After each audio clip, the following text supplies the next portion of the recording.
செவ்வாய் கிரகத்தில் ஆய்வுகளை மேற்கொள்வதற்கான அடுத்த பயணத்தில் இன்கைனேட்டி ட்ரோனின் சாயலில் ஹெலிகாப்டர்களை அனுப்புவதற்கு இந்திய விண்வெளி ஆராய்ச்சி நிறுவனம் தீர்மானித்துள்ளதாக தெரிவிக்கப்படுகிறது. கடந்த 2021 பிப்ரவரியில் நாசாவின் இன்கைனேட்டி ட்ரோன் செவ்வாய் கிரகத்தின் ஜெசூரா பள்ளத்தில் வெற்றிகரமாக தரையிறக்கப்பட்டது. இதன் மூலமாக செவ்வாய் வளிமண்டலத்தில் விமானத்தை தரையிறக்குவது சாத்தியமான விடயம் என்பதை நாசா நிரூபித்து காட்டியிருந்தது.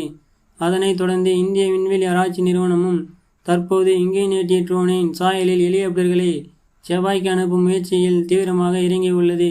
அதன்படி எதிர்வரும் 2030ஆம் ஆண்டுகளின் தொடக்கத்தில் இந்தியா செவ்வாய்க்கு அனுப்பும் மங்கள்யான் லேண்டருடன் இணைந்து இந்த ஹெலிகாப்டர்களை செவ்வாய்க்கு அனுப்பவுள்ளதாக தெரிவித்துள்ளது.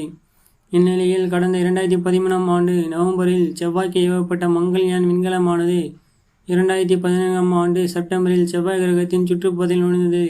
பின்னர் 8 ஆண்டுகள் செவ்வாய் கிரகத்தின் சுற்றுப்பாதையில் ஆய்வுகளை மேற்கொண்டு வந்த இந்த விண்கலம் கடந்த 2022ஆம் ஆண்டு பூமியுடனான தனது தொடர்பினை துண்டித்து கொண்டது. எவ்வாறாயினும் இஸ்ரோ தனது முயற்சிகளை கைவிடாமல் மீண்டும் செவ்வாய்க்கு விண்கலம் அனுப்பும் முயற்சியில் மும்முரமாக ஈடுபட்டு வருகிறது.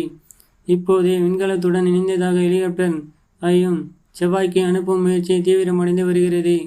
இந்த முயற்சியில் பறக்கும் ட்ரோனுக்கான திட்டமிடப்பட்ட அறிவியல் ஏற்பாடுகளில் வெப்பநிலை சென்சார், ஈரப்பதம் சென்சார், அமுக்க சென்சார், காற்றின் வேக சென்சார், மின்புல சென்சார் மற்றும் தூசி சென்சார், செங்குத்து விநியோகத்தை அளக்கக்கூடிய தூசி சென்சார் ஆகியவை கருத்தில் கொள்ளப்பட்டு ட்ரோனுக்கான பணிகள் முன்னெடுக்கப்பட்டு வருவதாகவும் அறிக்கையில் குறிப்பிடப்பட்டுள்ளது.